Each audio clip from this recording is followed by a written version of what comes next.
السلام علیکم ورحمۃ اللہ وبرکاتہ۔ کیا حال ہے آپ سب کے؟ الحمدللہ آج نئے لیکچر کے ساتھ ہم آ گئے ہیں پھر سے پڑھنے۔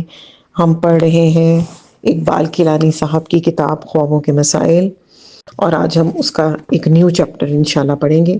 اور مجھے امید ہے کہ آپ لوگ اپنے پچھلے لیکچرز بھی سائڈ بائی سائڈ کور اپ کر رہے ہوں گے، کیونکہ یہ ایک لیکچر ہوتا ہے نا، وہ دوسرے کے لیے بلڈنگ بلاک کا کام کرتا ہے۔ جب ہم پیچھے سے ایک نالج لیتے جاتے ہیں نا، تو وہ پھر ہمارے لیے اگلی نالج کو ابزارو کرنا آسان ہو جاتا ہے۔ تو چلیں اس بات کے ساتھ اپنی نئی کلاس کا سٹارٹ کرتے ہیں۔ نحمدہ و نصلی علی رسولہ الکریم، اما بعد، فاعوذ باللہ من الشیطان الرجیم، بسم اللہ الرحمن الرحیم۔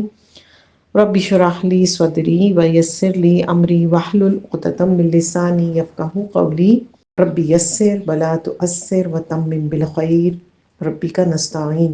کیف یعبر الرؤیا، خواب کی تعبیر کیسے کی جائے؟ عالم آدمی خواب کے الفاظ سے تعبیر معلوم کر سکتا ہے۔ حضرت انس بن مالک رضی اللہ عنہ بیان کرتے ہیں کہ آپ صلی اللہ علیہ وسلم نے فرمایا، میں نے ایک رات سونے کی حالت میں خواب دیکھا کہ ہم عقبہ بن رافع رضی اللہ عنہ کے گھر میں ہیں، اور ہمارے سامنے رطب ابن تاب جیسی تازہ کھجوریں لائی گئی ہیں۔ میں نے اس کی یہ تعویل کی ہے کہ دنیا میں ہمیں بلندی نصیب ہوگی اور آخرت میں اچھا انجام ہوگا، اور ہمارا دین تمام ادیان سے بہتر ہے۔ اسے مسلم نے روایت کیا ہے۔ اس کی ایکسپلینیشن یہ آتی ہے کہ آپ صلی اللہ علیہ وسلم نے رافع سے رفت یعنی بلندی مراد لی، عقبہ سے عاقبت یعنی اچھا انجام، اور تاب سے بہتر کو مراد لیا۔ تمثیلات سے بھی خواب کی تعبیر معلوم کی جا سکتی ہے۔ ابو ہریرہ رضی اللہ عنہ بیان کرتے ہیں کہ آپ صلی اللہ علیہ وسلم نے ارشاد فرمایا، خواب میں توق دیکھنا ناپسند کرتا ہوں، اور پاؤں میں بیڑی زنجیر دیکھنا پسند کرتا ہوں، کیونکہ اس سے مراد دین پر ثابت قدم رہنا ہے۔ اسے دارمی نے روایت کیا ہے۔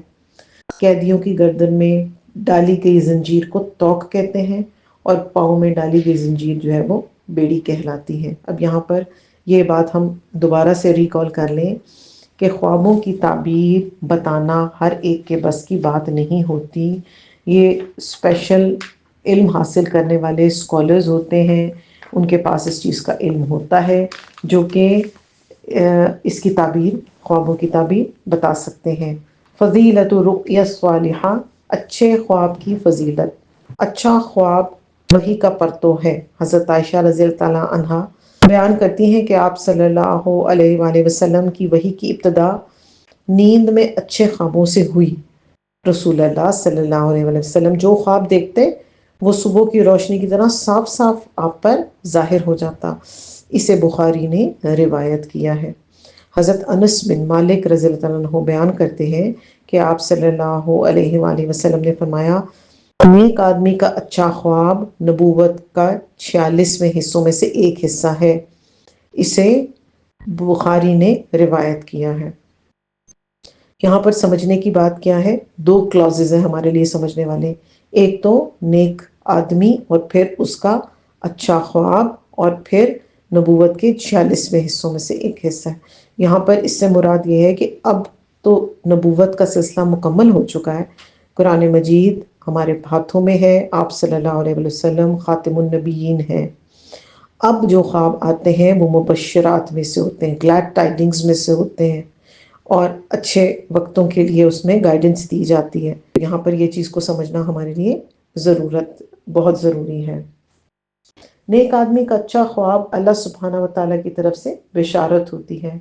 حضرت عبادہ بن صامت رضی اللہ عنہ بیان کرتے ہیں کہ میں نے آپ صلی اللہ علیہ وسلم سے اللہ تعالیٰ کی اس ارشاد کے بارے میں پوچھا، لہم البشرا، یعنی مومنی کے لیے دنیا کی زندگی میں بشارت ہے۔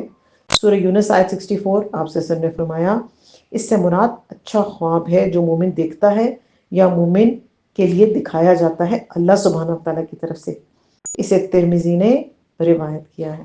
کئی دفعہ ایسا ہوتا ہے، ہم سب اس چیز کو آبزرو کرتے ہیں، جب ہم بہت ہرٹ ہوں، دکھی ہوں، پریشان ہوں، کچھ الجھنے ہوں، کسی نے دل دکھایا ہو، بہت پریشانی کا عالم ہو، پھر کیا ہوتا ہے، تھک کے جب سو جاتے ہیں نا، تو کیا ہوتا ہے، اللہ سبحانہ وتعالیٰ کی طرف سے ہمیں کوئی اچھا خواب جو ہے وہ دکھایا جاتا ہے، جو کہ ہمارے زخموں پر مرہم کا کام دیتا ہے، ہمیں سکون دیتا ہے، ہمیں گائیڈنس دیتا ہے۔ اور وہ انسان جو کہ اس پریشانی کی وجہ سے ڈسٹریکشن کی طرف جا رہا تھا، غم کی طرف جا رہا تھا، دکھ کی طرف جا رہا تھا، تو کیا ہو گیا؟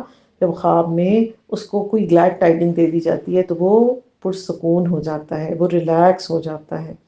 تو ہم یہ دیکھتے ہیں کہ یہاں بھی اللہ سبحانہ وتعالیٰ کی رحمت ہمیں نظر آ رہی ہے نا، کہ اللہ پاک اپنے بندے کو پریشانی، غم اور تکلیف کے مواقع میں اکیلا نہیں چھوڑتے، کیونکہ اللہ کو تو پتہ ہے نا کہ ہم کس ٹراما سے گزر رہے ہیں، کسی مینٹل سٹریس سے گزر رہے ہیں، کسی نے ہمیں ہرٹ کر دیا، کسی نے ہمیں کوئی تکلیف پہنچا دی۔ فزیکل سے زیادہ ہم مینٹل ہرٹ کے اوپر اپسیٹ ہو جاتے ہیں نا۔ زیادہ سے زیادہ کیا ہماری فزیکل ہرٹنگ ہوتی ہے؟ کٹ لگ گیا، تھوڑا سا ہاتھ جل گیا، دروازے میں آ گیا، مگر اس کے اگینسٹ جو ہمیں کوئی اگر ایموشنل زخم دیتا ہے، ہمیں کوئی تکلیف پہنچاتا ہے، کوئی ایسے الفاظ ہمارے لیے استعمال کر دیتا ہے، ہمیں تانا دیتا ہے، یا ہمیں کسی تھرڈ پرسن کے تھرو کوئی بات پتہ چلتی ہے کہ جی آپ کا فلانا اپنا آپ کے بارے میں یہ بات کر رہا تھا، تو اس وقت ہم بہت ٹرومیٹک ہو کے بہت پریشان ہو جاتے ہیں اور بہت اپسیٹ ہو جاتے ہیں، اور ہمیں سمجھ نہیں آ رہی ہوتی ہم کیا کریں۔ تو ایسی سچویشن کے اندر بھی اللہ سبحانہ وتعالیٰ کی خاص رحمت اور کرم ہوتی ہے اپنے بندے کے لیے، کہ وہ اپنے بندے کو پرسکون کرتے ہیں۔ کس طرح سے؟ اس کو خواب میں کچھ اچھا دکھا دیتے ہیں اللہ سبحانہ وتعالیٰ۔ حضرت انس بن مالک رضی اللہ عنہ بیان کرتے ہیں کہ آپ صلی اللہ علیہ وسلم نے فرمایا، رسالت اور نبوت کا سلسلہ اب ختم ہے، میرے بعد کوئی نبی یا رسول نہیں آئے گا۔ یہ بات صحابہ کرام رضوان اللہ علیہم اجمعین پر گراں گزری، یعنی انہیں بڑی یہ بات ڈیفیکلٹ لگی، تو آپ نے فرمایا کہ مبشرات میرے بعد بھی ہوں گے۔ صحابہ کرام نے عرض کی، یا رسول اللہ مبشرات کا کیا مطلب ہے؟ تو آپ نے فرمایا اس سے مراد مسلمان کا خواب ہے، اور یہ نبوت کے حصوں میں سے ایک حصہ ہے۔ اسے ترمذی نے روایت کیا ہے۔ تو یہ چیز جو ہے وہ ہمیں بہت سکون دیتی ہے، ہمیں بہت ریلیکس کرتی ہے۔ حضرت ابو ہریرہ بیان کرتے ہیں کہ آپ صلی اللہ علیہ وسلم فجر کی نماز سے فارغ ہوتے تو دریافت فرماتے، تم میں سے کسی نے آج رات کوئی خواب دیکھا ہے؟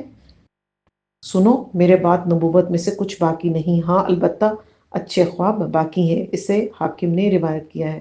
اب یہاں پر آپ صلی اللہ علیہ وسلم کی حدیث کے ایک سیکشن سے ہمیں ایک اور لرننگ ہو رہی ہے، وہ یہ ہے، آپ نے کیا فرمایا؟ تم میں سے کسی نے آج رات کوئی خواب دیکھا ہے؟ تو اس سے یہ بات بھی پتہ چلتی ہے کہ ضروری نہیں ہے کہ روز ہی خواب آئیں گے، اور ضروری نہیں ہے ہر وقت ہی خواب آئیں گے، اور ضروری نہیں ہے کہ ہم جب سوئیں گے ہمیں ہر دم کوئی نہ کوئی خواب آئے گا، یہ ضروری نہیں ہے۔ اس کا مطلب یہ ہے کہ کبھی ایسا بھی ہوگا کہ ہم جیسے سوئیں ویسے ہی اٹھ جائیں گے بلینک، اور کبھی ایسا ہوگا کہ ہمیں اچھے خواب آئیں گے، کبھی ایسا ہوگا تھوڑے برے خواب بھی آ سکتے ہیں، کوئی نائٹ میئرز بھی آ سکتے ہیں، اور کچھ ایسے خواب ہوں گے جو من النفس بھی ہوں گے۔ اچھا خواب دیکھنے پر کیا کہنا چاہیے؟ ماذا یقال عند الرؤیا الصالحۃ؟ اچھا خواب دیکھنے پر اللہ کا شکر ادا کرنا چاہیے، اور اچھا خواب دوسروں کے سامنے بیان کرنے کی اجازت ہے۔ حضرت ابو سعید خدری رضی اللہ تعالیٰ عنہ بیان کرتے ہیں، انہوں نے رسول اکرم صلی اللہ علیہ وسلم کو فرماتے ہوئے سنا کہ جب تم میں سے کوئی اچھا خواب دیکھے تو وہ اللہ کی طرف سے ہے، جس پر اسے اللہ کا شکر ادا کرنا چاہیے اور اس کا دوسروں سے ذکر کرنا چاہیے، لیکن جب کوئی برا خواب دیکھے تو اسے ناپسند ہو تو ایسا خواب شیطان کی طرف سے ہے، لہٰذا اسے خواب کے شر سے پناہ مانگنی چاہیے اور وہ خواب کسی کے سامنے بیان نہیں کرنا چاہیے، اس طرح وہ خواب اسے نقصان نہیں پہنچائے گا۔ اسے بخاری نے روایت کیا ہے۔ ویری امپورٹنٹ پوائنٹ، کہ برا خواب کسی سے بیان نہیں کرنا، اگر بیان کریں گے تو اس کا نقصان ہو سکتا ہے، اگر بیان نہیں کریں گے تو برا خواب جو ہے وہ خود بخود اس کی جو انٹینسٹی ہے یا جو اس کی نقصان تھا وہ خود بخود فنش ہو جائے گا، ایلیمینیٹ ہو جائے گا۔ سچے خواب کی پہچان کیا ہے؟ معرفت الرؤیا الصادقہ، عملی زندگی میں ہمیشہ سچ بولنے والے کا خواب سچ ہوتا ہے۔ Very important point. حضرت ابو ہریرہ رضی اللہ عنہ سے روایت ہے کہ نبی اکرم صلی اللہ علیہ وسلم نے ارشاد فرمایا، جب قیامت قریب آ جائے گی تو مسلمان کا خواب جھوٹا نہیں ہوگا، اور جو شخص جتنا سچ بولنے والا ہوگا اس کا خواب اتنا ہی سچا ہوگا۔ اسے مسلم نے روایت کیا ہے۔ تو یہاں پر رک کر ہم کچھ بات کرنا چاہیں گے کہ ہم میں سے ہر ایک یہ دیکھے کہ میں اپنے 18 آورس کے لوگوں کے ساتھ معاملات میں کتنا سچ بول رہی ہوں. کہیں میری زندگی میں جھوٹ کی آمیزش تو نہیں؟ کیا میں ہر بات میں آدھی بات سچ کروں اور آدھی بات جھوٹ کروں؟ ایسا تو نہیں میں کر رہی. بچوں کے ساتھ، نیبرہڈ میں، ٹیلی فون پر، کالز میں، کیا میرا معاملہ درست ہوتا ہے یا اس کے اندر کچھ نہ کچھ امالگمیشن ہوتی ہے جھوٹ کی؟ سچ اور جھوٹ مکس ہوتا ہے. اگر ہم چاہتے ہیں کہ ہمیں سچے خواب آئیں تو اپنی زندگیوں سے ہمیں جھوٹ کو بھی نکالنا ہے. جھوٹ جو ہے بیسیکلی سب سے پہلے تو یہ منافقت کی علامت ہوتا ہے. منافق جھوٹ بولتا ہے نمبر 1. اس کے علاوہ جب کوئی بھی انسان جھوٹ بولتا ہے تو اس کے منہ سے ایسی اسمیل ایمٹ ہوتی ہے کہ فرشتے اس سے میلوں دور بھاگ جاتے ہیں. جھوٹ بولنے والے شخص سے کوئی محبت نہیں کرتا. جھوٹے شخص پر اللہ سبحانہ وتعالیٰ کی لعنت ہے. ہم قرآن میں یہ چیز پڑھتے ہیں. جھوٹ بولنے والا شخص جو ہے اس پہ کوئی ٹرسٹ نہیں کرتا، اور جھوٹ بولنے والے شخص کا جھوٹ پکڑا جاتا ہے تو پھر معاشرے میں اس کی کوئی سٹینڈنگ نہیں رہتی. اور خاص طور سے ہم سب وہ پیارے ساتھی جو قرآن کا علم حاصل کر رہے ہیں، الحمدللہ صبح و شام دن رات قرآن سیکھ رہے ہیں، پڑھ رہے ہیں، اپنے عملوں پہ ہمیں جو ہے نا فوکس کرنا ہے. ہم بہت خوبصورت قرآن پڑھنے والے بن جائیں، ہمیں ازبر ہو جائے ترجمہ جو ہے وہ پورے قرآن مجید کا کور ٹو کور، مگر جب ہم معاملہ کریں تو جھوٹ بولیں. ہمارے گھر کوئی بیل کرے اور ہم کہیں بچے کو کہ جاؤ جی کہہ دو کہ ماما ابھی بزی ہیں یا ماما سو رہی ہیں یا ماما گھر پہ نہیں ہے. یہ اس چیز سے اپنے آپ کو بچانا ہے. ہم کیوں ایسے نہیں کرتے کہ ہم سچ بات کریں؟ سچ بات کرنے کا بھی سلیقہ ہوتا ہے کہ سچ بات کر دی جائے. آپ دیکھیں گے کئی دفعہ ہم کچھ ایسی سچویشنز ہوتی ہیں کہ ہم بہت گھبرا رہے ہوتے ہیں، ہاں یہ سچ پتہ لگے گا تو پتہ نہیں کیا ہوگا. اور ہوتا کیا ہے کہ جیسے ہی سچ بات منہ سے نکلتی ہے اللہ سبحانہ تعالیٰ کی ایسی خاص مدد آتی ہے کہ جو ہمیں لگتا تھا نا کہ ایک طوفان آ جائے گا اگلے بندے کی زندگی میں اور ہماری بھی، وہ کہیں گم سا جاتا ہے، کوئی طوفان نہیں آتا. تو ہمیشہ سچ کو تھامیں، جھوٹ کو اوائڈ کریں. اب دیکھیں ہم اپنے بچوں کے لیے، اپنے گھر کے لوگوں کے لیے، اپنے میڈ سرونٹس کے لیے، کیونکہ ہمارا آڈینس زیادہ خواتین ہے تو ہم خواتین کے پوائنٹ آف ویو سے پہلے بات کریں گے نا. تو ہم اپنے سب لوگوں کے لیے نا، ہم اتنے سارے لوگوں کے لیے ہم رول ماڈل ہیں. اگر ہم جھوٹ بولیں گے تو ہمارے بچے بھی جھوٹ بولیں گے. ہم خود جھوٹ بولتے ہیں، پھر جب بچے ہمارے ساتھ جھوٹ بولتے ہیں تو ہم ان کو ڈانٹتے ہیں، ہم ان پر غصہ ہوتے ہیں، ہم ان پہ ناراض ہوتے ہیں کہ دیکھو تم نے کتنا غلط کیا، تم نے جھوٹ کیوں بولا. تو سب سے پہلے تو پھر کیا کرنا ہے؟ اپنے عمل کو درست کرنا ہے. بڑی بیسک سی بات ہے، بٹ انفارچونیٹلی جھوٹ ہماری گھٹیوں میں اس طرح سے بندھا ہوا ہے اور ہمارے انفارچونیٹلی روح کا حصہ بنا دیا گیا ہے کہ آپ سڑک پہ نکل جائیں، آپ شاپنگ مالز میں چلے جائیں، آپ کوئی بزنس ٹرانزیکشن دیکھ لیں، آپ کسی آفس کا انوائرمنٹ دیکھ لیں، ہر شخص جو ہے وہ جھوٹ کے ساتھ کام کو چلا رہا ہے. جھوٹ بولتے ہیں نا تو وقتی طور پہ تو آپ ریلیکس ہو جاتے ہیں، مگر بہت ایسے لوگ آپ نے سنے ہوں گے وہ کہتے ہیں میں نے اتنا جھوٹ بولا تھا کہ مجھے خود بھی سمجھ نہیں آ رہی کہ میں نے فلاں شخص کو کیا بات کہی اور فلاں شخص کو کیا بات کہی. تو اس سے بہتر نہیں ہے کہ ہم سچ بولیں. ایک اور بات ہم یاد رکھیں کہ جھوٹ جو ہے وہ ضمیر پہ بوجھ کو لے کر آتا ہے.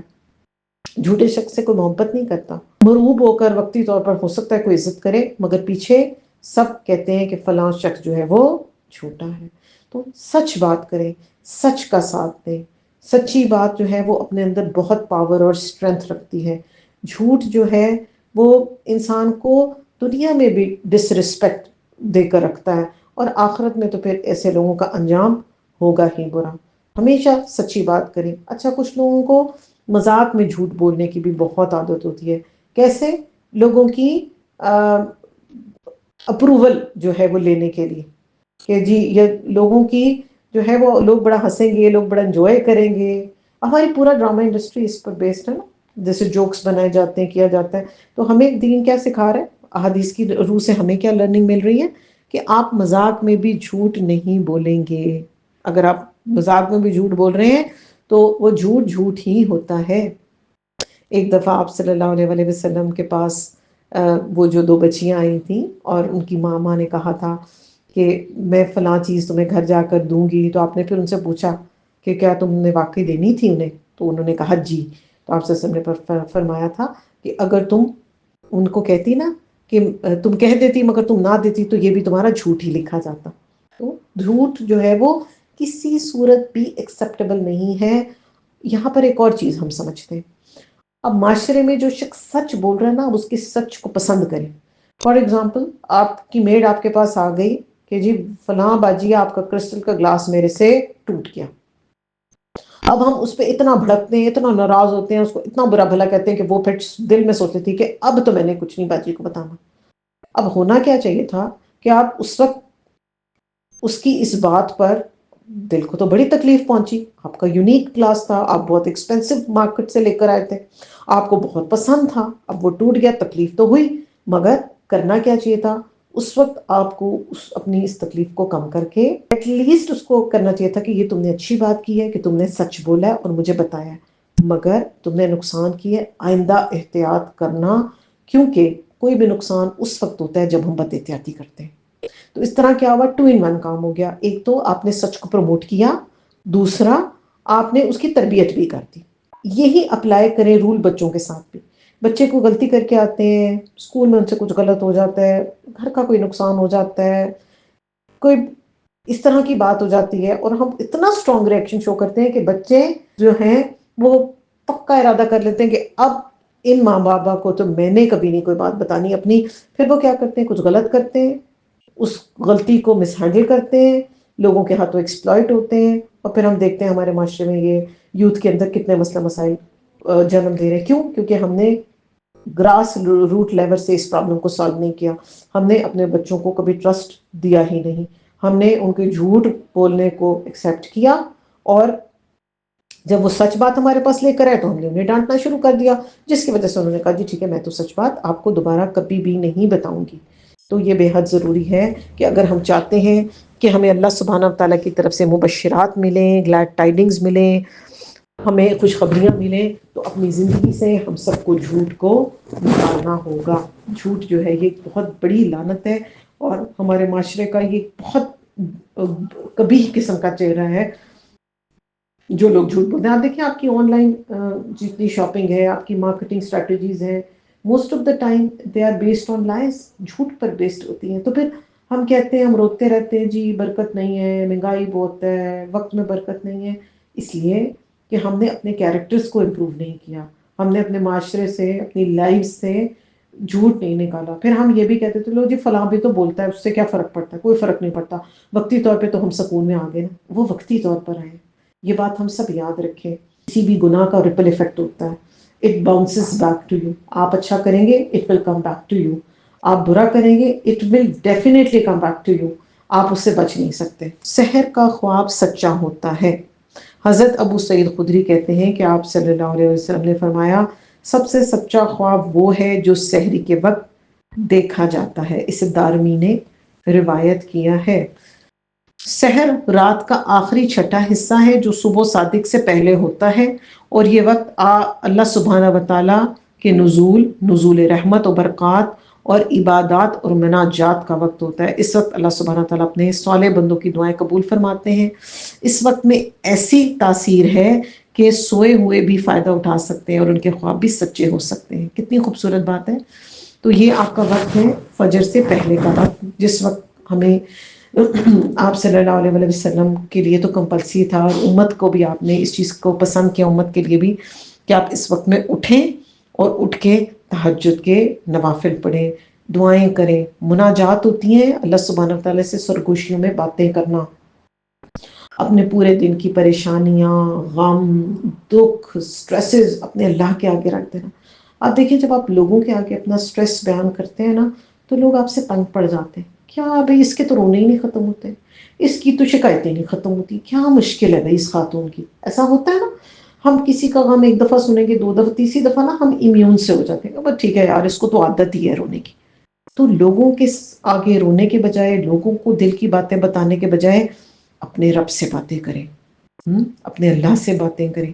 کیونکہ اللہ سبحانہ تعالیٰ سے جو آپ بات کریں گے نا، نہ اللہ تعالیٰ کیا قرآن میں فرماتے ہیں، وَإِذَا سَأَلَكَ عِبَادِي عَنِّي فَإِنِّي قَرِيبٌ أُجِيبُ دَعْوَةَ الدَّاعِ إِذَا دَعَانِ. دنیا کا کوئی بندہ یہ کلیم نہیں کر سکتا کہ مجھے جس وقت جو پکارے میں اس کی پکار کا جواب دوں گا. پوری دنیا میں millions and billions and trillions of مخلوق ہے، جس میں انسان، جانور، چرند پرند سب شامل ہیں. وہ سب ایٹ اے ٹائم بھی اپنے رب کو پکارے نا، اپنے اللہ کو پکارے، تو اللہ سبحانہ و تعالیٰ جو ہے وہ ان کی سب کی دعاؤں کو سن کے اور ان سب کو جو ہے وہ ان کی خواہشات کے مطابق ان کو فلفل کرنے پر قادر ہے. انسان آپ دیکھیں نا، جب ہمارے گھر میں 2 3 4 بچے ہوتے ہیں، جب سب بچے اکٹھے بولنے لگ جائیں تو کیا کہتے ہیں؟ خدا کے لیے چپ کر جائے، ایک بندہ ایک وقت میں بولے. کلاس میں بھی ہم کیا کرتے ہیں، جب ہماری کلاس انتھوزیاسٹک ہو کے کوئی جواب دینے لگ جاتی ہے نا، سب بولنے لگ جاتے ہیں، میں بتاؤں یہ ہوا یوں ہوا، تو ہم کیا کہتے ہیں ٹیچرز؟ بھائی one at a time, raise your hand and then say. ہم تو انسان ہیں، ہماری تو اتنی لمیٹیشنز ہیں. ہم ایک کا غم سنتے، دوسرے کا غم سنتے، تیسرے تک آتے آتے تو ہم ویسے ہی نروس بریک ڈاؤن ہونے والا ہو جاتا. تو انسان کی تو اتنی لمیٹیشنز ہیں. تو یہاں پر ہمارے لیے اس حدیث کے اندر یہ ہمیں لرننگ مل رہی ہے کہ لوگوں کو غم سنانے، دکھڑے سنانے، ان کے آگے اپنی پریشانیاں رکھنے سے بہتر ہے اپنے رب کو بتائیں، اپنے اللہ کو بتائیں، اور اللہ سبحانہ و تعالیٰ انسٹنٹلی آپ کو جواب دیتے ہیں آپ کے خوابوں کے تھرو. ایسے بہت سے لوگ یہ چیز کلیم کرتے ہیں کہ ہم نے کوئی پریشانی فیس کر رہے تھے ہم اپنی زندگی میں، ہمیں کچھ پرابلم آ رہا تھا، ہمیں سمجھ نہیں آ رہا تھا، تو ہم نے اللہ سے دعا مانگی اور اللہ سبحانہ تعالیٰ نے ہمیں ایز اٹ از اس کا سولوشن ہمیں ہمارے خواب کے اندر بتا دیا. تو کسی سے کوئی بات کرنے کا کبھی بھی کوئی فائدہ نہیں ہوتا، الا یہ کہ جس سے آپ بات کر رہے ہیں وہ واقعی آپ کا دل سے مخلص ہو. آج کل کے دور میں مخلصین کو ڈھونڈنا آپ کو پتہ ہی ہے کہ کتنا مشکل کام ہے.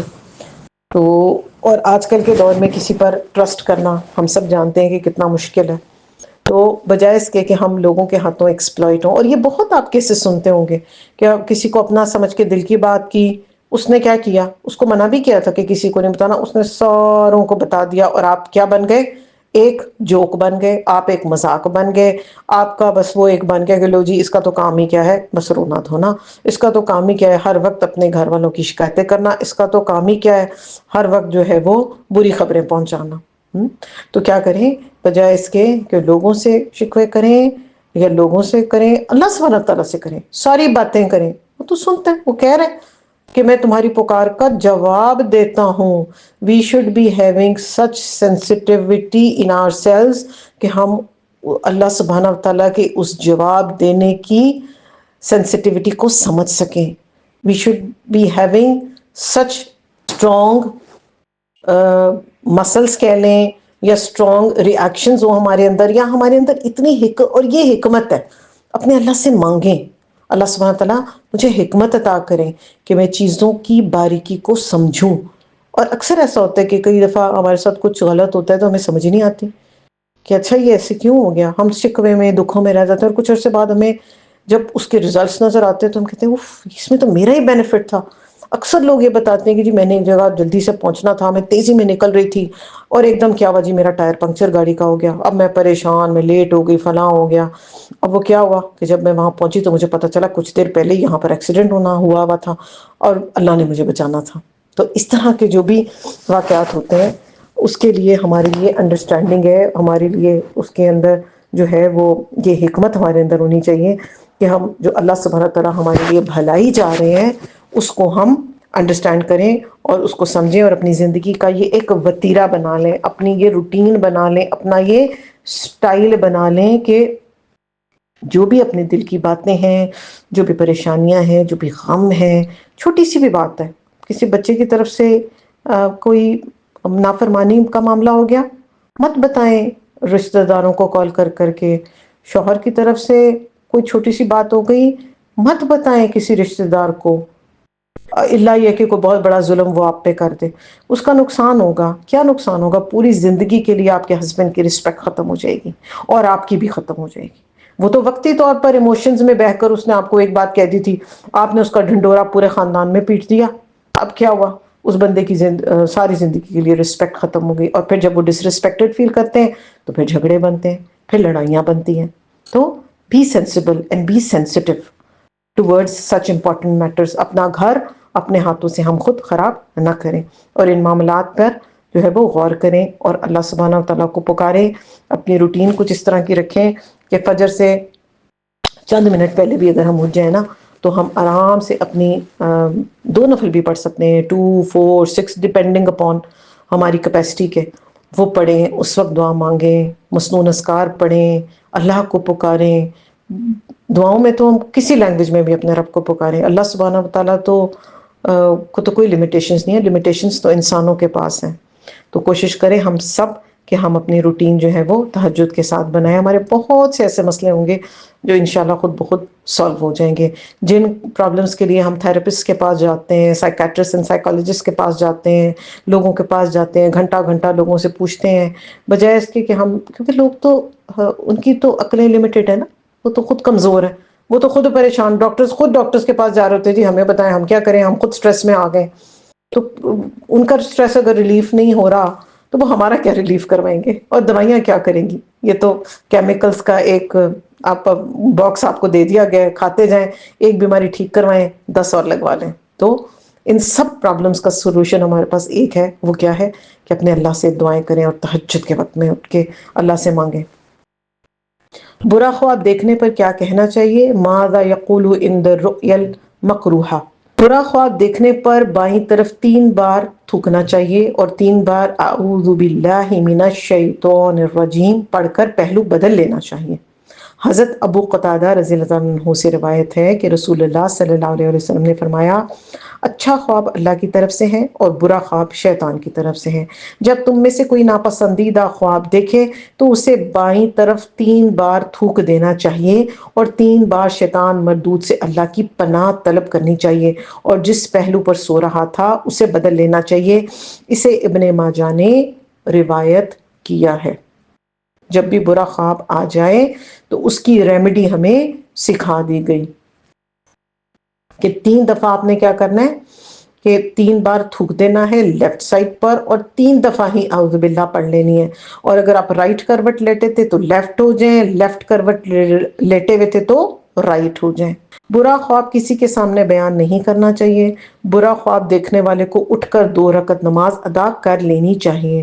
حضرت ابو ہریرہ رضی اللہ عنہ بیان کرتے ہیں کہ نبی اکرم صلی اللہ علیہ وسلم نے فرمایا، تم میں سے کوئی شخص جب کوئی ناپسندیدہ خواب دیکھے تو کسی سے بیان نہ کرے اور اٹھ کر 2 رکعت نماز پڑھ لے۔ اسے ترمذی نے روایت کیا ہے۔ یہ بھی امپورٹنٹ بات ہے کہ کئی دفعہ ایسا ہوتا ہے کہ کوئی اتنا برا خواب آتا ہے کہ وہ ہمیں بہت زیادہ ڈیپ تکلیف دے جاتا ہے، تو بجائے اس کے کہ ہم اسی برے خواب کو سوچ سوچ کے مزید اپنے آپ کو پریشان کرتے رہیں، پریشان نہ ہوں، کیا کریں؟ آپ اٹھیں اور اٹھ کر جو ہے وہ 2 رکعت نوافل پڑھ لیں، اور جب ہم 2 رکعت نوافل پڑھ لیں گے اس کے بعد جو ساری ریمیڈیز ہمیں بتائی گئی ہیں، ابھی انشاءاللہ نیکسٹ کلاس میں ہم مزید ریمیڈیز بھی پڑھیں گے کہ برے خوابوں سے بچنے کی تدابیر کیا ہوتی ہیں۔ تو وہ جب سب ریمیڈیز ہم کر لیں گے تو انشاءاللہ ہم اللہ سبحانہ و تعالیٰ کی رحمت میں آ جائیں گے، اور جب برا خواب ہم کسی کو بیان بھی نہیں کریں گے تو آٹومیٹیکلی اس خواب کا جو اثر تھا وہ زائل ہو جائے گا، اور ہماری زندگی پر اس کا کسی قسم کا کوئی بھی برا امپیکٹ نہیں آئے گا۔ تو اللہ سبحانہ و تعالیٰ سے ہم دعا کرتے ہیں کہ اللہ پاک ہمیں جو بھی علم ہم حاصل کریں وہ علم ہمارے لیے نافع علم ہو، ہمارے عملوں میں آئے، اور ہم اس علم کو سیکھیں، سیکھ کر اپنی پریکٹسز میں لے کر آئیں۔ جو چیز سب سے زیادہ امپورٹنٹ ہے وہ ہماری پریکٹسز ہیں۔ پڑھتے جائیں جمع کرتے جائیں، مگر اگر عمل میں نہیں آیا تو وہ علم جو ہے وہ ہمارے لیے بوجھ کے علاوہ کچھ بھی نہیں ہے۔ تو اپنی پریکٹسز کو امپروو کریں۔ آج جو چیز سب سے زیادہ جس کے اوپر ہم سب نے سوچنا ہے وہ ہے 2 کام۔ ایک، اپنی زندگی سے ہم نے جھوٹ کو نکالنا ہے اور اس کی ریپلیسمنٹ میں سچ کو لے کر آنا ہے۔ چھوٹے چھوٹے معاملات سے شروع کرنا ہے، انشاءاللہ ڈیلی روٹین سے سٹارٹ کرنا ہے، تو پھر ہم دیکھیں گے کہ جیسے جیسے ہماری زندگی میں جھوٹ ختم ہوتا چلا جائے گا، ہم ویسے ہی ہمارا نا عبادات میں بھی دل لگنے لگ جائے گا، ہمارے لوگوں سے بھی ہماری محبت بڑھ جائے گی، لوگ ہماری رسپیکٹ بھی کرنے لگ جائیں گے۔ عموماً یہ شکوہ تھا نا جی، لوگ ہمارے سے محبت نہیں کرتے، لوگ ہمارے سے بات نہیں کرتے، میرے فرینڈز بڑے کم بنتے ہیں۔ تو اپنے آپ کو چیک کریں کہ ہمارے لائیوز میں، ہماری روٹینز میں، ہمارے کیریکٹرز میں کون سی ایسی کمیاں کوتاہیاں ہیں جس کی وجہ سے لوگ جو ہے وہ ہم سے بھاگتے ہیں۔ وہ آپ بہت کہتے ہیں نا آج کل ایک ٹرمینالوجی، ایک اورا ہوتا ہے ہر پرسنالٹی کا، وائبز نکلتی ہیں آپ سے. یہ کیا ہوتا ہے؟ یہ ہماری پرسنالٹی جو ہے وہ ایک میگنیٹک فیلڈ کے اندر سمجھے ایک ہے، اور اس میں سے ریز ایمٹ ہوتی ہیں. اب جیسی ہماری پرسنالٹی ہوگی، جتنا ہمارے اندر اخلاص، سچ، محبت، لوگوں کی خیر خواہی ہوگی، وہ ہم کچھ نہیں بھی بول رہے ہوں گے نا تو وہ فیل ہو جائے گی لوگوں کو، لوگ ہم سے محبت کرنے لگیں گے. اور اگر خدا نخواستہ اپوزٹ ہے، اگر ہمارے اندر صرف لوگوں کا کرٹیسزم ہے، لوگوں کو برا بھلا کہنا ہے، لوگوں کو جج کرنا ہے، لوگوں کے لیے فتوے لگا دینا ہے کہ یہ تو ہے ہی برا، یہ تو ہے ہی فلاں، اس نے تو کبھی سدھرنا ہی نہیں ہے، تو پھر اسی قسم کی اورا اور میگنیٹک فیلڈ میں ہم رہیں گے اور لوگ ہم سے پھر دور رہیں گے. اگر ہم یہ چاہتے ہیں کہ ہمارے بچے ہمارے قریب ہوں، اگر ہم یہ چاہتے ہیں کہ سب ہم سے محبت کریں، ہمارے ریلیٹیوز، ہمارے بہن بھائی، ہمارے کازنز، ہاں سب ہم سے ہمارا خیال کریں، ہم سے پیار کریں، اور یہ گواہیاں میٹر کرتی ہیں. عموماً شیطان ہمیں یہ سوچوا دیتا ہے چلو جی ہمیں اس سے کیا فرق پڑتا ہے، کوئی ہمیں پسند کرتا ہے نہیں کرتا، ٹھیک ہے جی میرا تو اللہ کے ساتھ معاملہ ہے. بے شک ہمارا معاملہ اللہ کے ساتھ ہے، مگر ہم انسان ہیں، دنیا میں ہم نے لوگوں کے ساتھ کنیکٹڈ ہو کے رہنا ہے. تو کنیکشن بنانے کے لیے یہ بے حد ضروری ہے کہ ہمارے اندر اخلاص ہو، سچ ہو، بات کرنے کا ڈھنگ اور طریقہ ہمیں آتا ہو. اور اس کے ساتھ جو امپورٹنٹ چیز ہم نے سیکھی وہ کیا تھی کہ اپنے آپ کو تہجد کے لیے اویلیبل رکھیں. ہم تو رمضان کی راتوں کا ویٹ کرتے ہیں، اللہ سبحانہ وتعالیٰ تو ایوری نائٹ ہمیں یہ آپشن دیتے ہیں کہ ہے کوئی مجھ سے مغفرت مانگنے والا میں اسے مغفرت کروں، ہے مجھ سے کوئی سوال کرنے والا تو میں اس کا جواب دوں. And it happens every day, 365 days یہ چیز ہو رہی ہے پریکٹس. تو آپ دیکھیں جس شخص کے پاس اللہ سبحانہ وتعالیٰ کی محبت، معیت اور اس کی رحمت جس کے ساتھ آ جائے، کیا وہ کبھی زندگی میں اکیلا پن، ڈیجیکٹڈ، ریجیکٹڈ فیل کرے گا؟ اسی پوائنٹ کے ساتھ آج کی کلاس ہم مکمل کرتے ہیں اور اللہ سے دعا کرتے ہیں کہ اللہ سبحانہ وتعالیٰ ہمیں بہت سارا علم سمیٹنے کے ساتھ ساتھ اس پر عمل کرنے والوں میں شامل کرے. وما علینا الا البلاغ المبین. سبحانک اللہم ربنا وبحمدک اشہد ان لا الہ الا انت استغفرک واتوب الیک. السلام علیکم ورحمۃ اللہ وبرکاتہ.